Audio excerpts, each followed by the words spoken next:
Graeme is a director of Are You OK? And the author of 2 great books, Back from the Brink and Back from the Brink 2, one talking to people about their lived experience with depression, and the other book, the partner book to it, Those That Love and Care for Someone with Depression. And Graeme has a terrific lived experience to share, but a very powerful story as well. Thank you.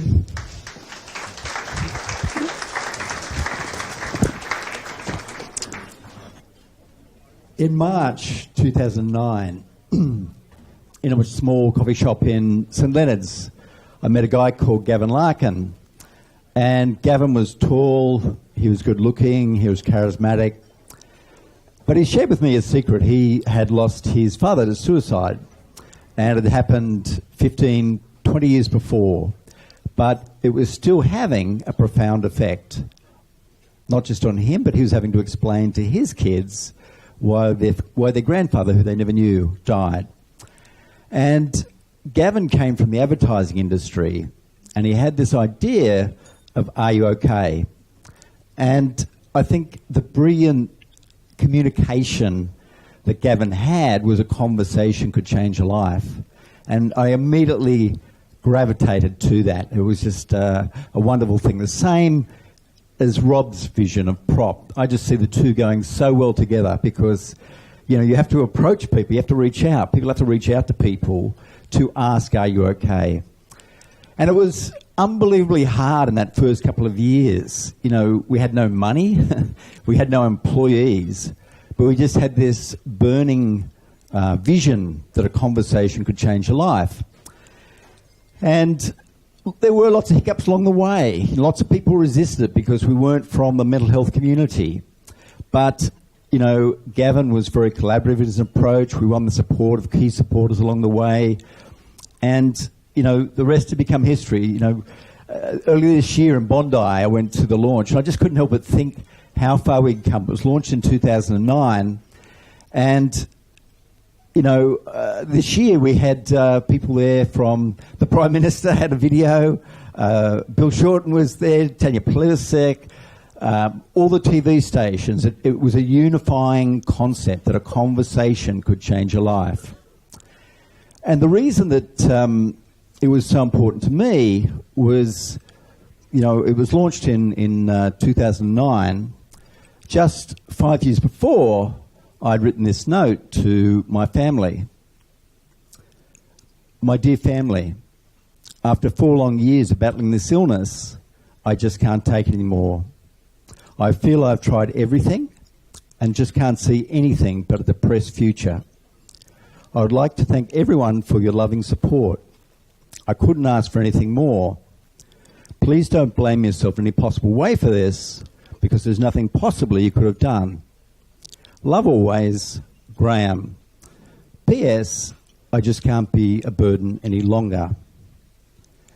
So, I know intimately what it feels like to have no hope. I know what it feels like to be 110% sure that you can't ever recover. I now have an amazing life. An amazing life. My journey back was not straightforward. I had good medical care. I began to walk with friends, and that was a really big part of my recovery, walking regularly in nature. I reached out to people that I'd become estranged from. Through my own actions, I'd withdrawn, I'd pulled back. But I reached out, and even though I didn't feel like doing it, when I did, I always felt better through having done it. And gradually my mood improved a little bit. And a friend had done a meditation. I tried meditation when I was depressed and I couldn't do it. But because my mood had lifted a bit, I tried to do it again. And I found that I could switch off. And it's become a ritual that I just do every day. The next part of my recovery was I didn't feel ready for doing paid work again, so I volunteered with an organisation here in Pitt Street called Volunteering New South Wales, and I was an ex-headhunter. So I volunteered where I interviewed people and placed them into work positions, and I saw how often these were people who'd had a mental breakdown, and I saw how they suddenly had a reason to get up out of bed, they suddenly had a reason to catch a bus, they suddenly had a reason to have a shower, they were making a contribution, they were mixing with people. And it was just wonderful seeing their self-esteem grow as they reconnected. And this is proper gain, you know. The human connection is just so important in this recovery stage. And then the final part was really writing my book, Back from the Brink, because I had this, just an intuition. I yearned for stories of people who'd been where I'd been and come back. And I felt that other people might want to read that as well. So I interviewed a whole lot of people like ex-West Australian Premier Jeff Gallup, the Olympic gold medalist John Conrads and Petria Thomas, and Margaret Olley, the marvellous icon of the art world who passed away. And it was launched by Lucy's husband, John, at the Black Dog Institute. And I think because there were some high-profile people involved, there was a lot of media. I did probably about 200 media interviews over a 6-week period. And when I did talkback radio and when I did book signings, the thing that surprised me was it wasn't the depressed people that came, it was their loved ones. And again, this is the prop. You know, these are the ones that hadn't lost hope. These are the ones that were reaching out. And this is the role that all of you can play as well. So that then led to my second book, which was Back from the Brink 2, How Best to Help Your Loved One Overcome Depression. And that was launched by Lucy Brogden at the Black Dog Institute. And I just recently found an interview that both Lucy and I did on the Sunrise Show in 2008. And again, I learnt through that just how important it was that people had this knowledge, had this confidence to make a difference. In the last 2 years, I've probably taken about 5,000 leaders through my Thriving Tribe workshop, half-day workshop. There's people from banking, from healthcare, from public sector to councils to not-for-profits. And they all talk about unprecedented change. And the basis of the talk really is, or the workshop, is to help them stay in the green zone, more optimistic, more resourceful. And then by that's the best predictor of their team or their tribe being in the green zone. But then also to have the will and the skill to help those in the red zone, those that are stressed or depressed. And it's a big number now. It really is. It really is. And let me just ask you this. Like Wesley Mission found that 85% of Australians know someone close to them that's been touched by depression or an anxiety disorder.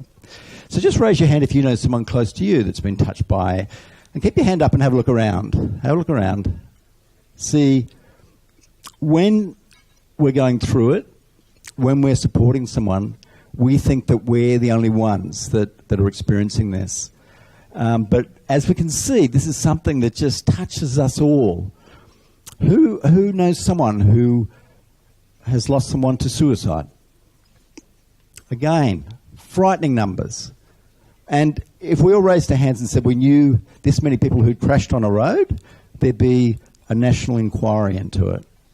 So the great work that Rob, that Lifeline, that Are You OK is doing is, and Superfriend with Margot to follow is raising a thing to this.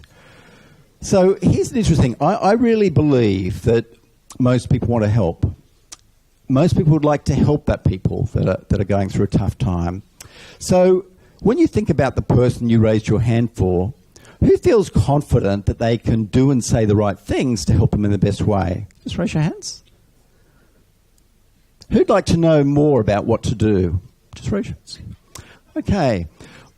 With my third book, which was an American version of Back from the Brink, and I interviewed people like Patrick Kennedy, the nephew of JFK, Alistair Campbell, who was Tony Blair's chief advisor.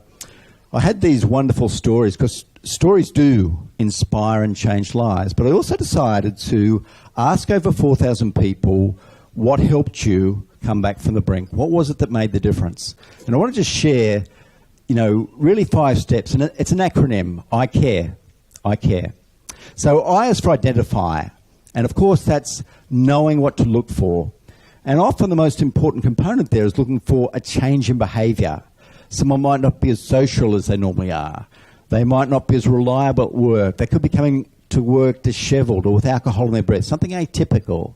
Now, we all have bad days, but if it goes on for 3, 4, 5 days, that's when we should reach out. That's when we should prop. And C is for compassion and emotional support.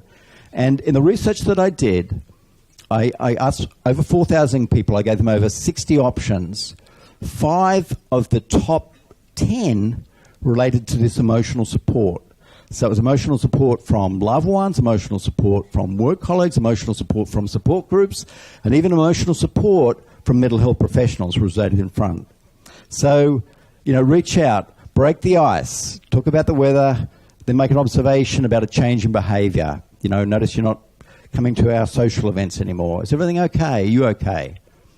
Then listen without judgment. Ask questions, probe, because very rarely will the first thing be offered be the real story. Someone might turn up late to work, but when you probe, you might find it's because they're not sleeping well. You probe a bit further and you find out that their son's become an ice addict. It's a very, very different thing, isn't it? Knowing what the real cause is.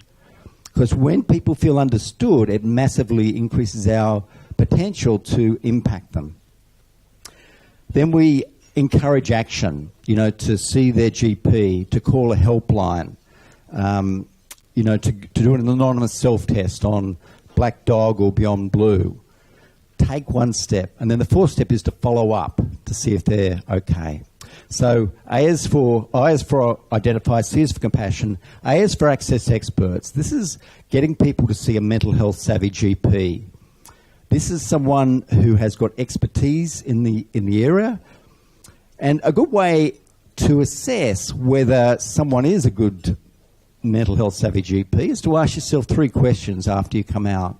First question is, did they understand me? Did I feel understood? Did they probe to understand my symptoms? Did they, outline and probe around all sorts of things in my life, not just about, just giving me an antidepressant? And then did they outline a plan I had confidence in? So that's access experts. R is for revitalising work. And the temptation is, and people often think that the best thing you can do if someone's really freaked out is just to go home. And there is, as Lucy said, there's often very good reasons for having a break, but not for too long. And it's best off if people are connected with their team, with their workmates. They feel supported, they feel propped. So best off to be involved in work if possible. That will massively increase their chance.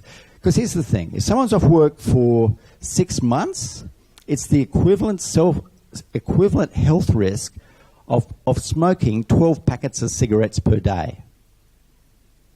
It's bad for us. And here's for exercise. So, often when you are in the red zone, when you are depressed, when you are stressed, you feel like, just hiding under the doona. I know that I did.